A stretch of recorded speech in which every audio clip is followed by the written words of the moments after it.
Hello दीदी बहनी नमस्ते। एक सोहर गीत गावे चलते ही आप सब पसंद करें हैं और लाइक करें हैं ज़रूर। मचियाई बैठी हैं सासू तो बहू हरियारा जे कारें, बहू हरियारा जे कारें ओ सासू कवाना कोठरिया मैं देबू मैं लिपि पोती राख्यों, मैं लिपि पोती राख्यों हो। सासू तो बोलयू ना पावे ननद उठी बुअलाई, ननद उठी बुअलाई हो। अम्मा भौजी के होई है बिटियावा बतायू घर बुसयल, बतायू घर बुसयल हो। सासू तो बोलयू ना पावई देवर उठी बुअलाई, देवर उठी बुअलाई हो।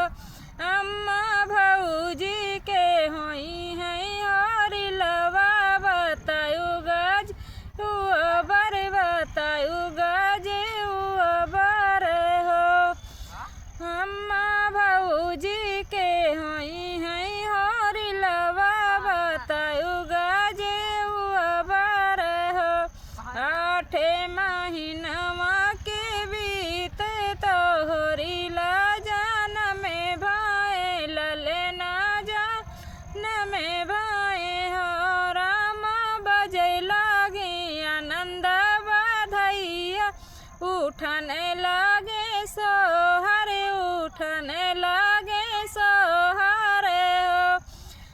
राम एक गोड़े नाचत नदिया, कांगना भौजी लिया बाई, कांगना भौजी लिया बाई। तू ही मोरी ननदी से ननदी, तू ही ने मोरी ननदी हो।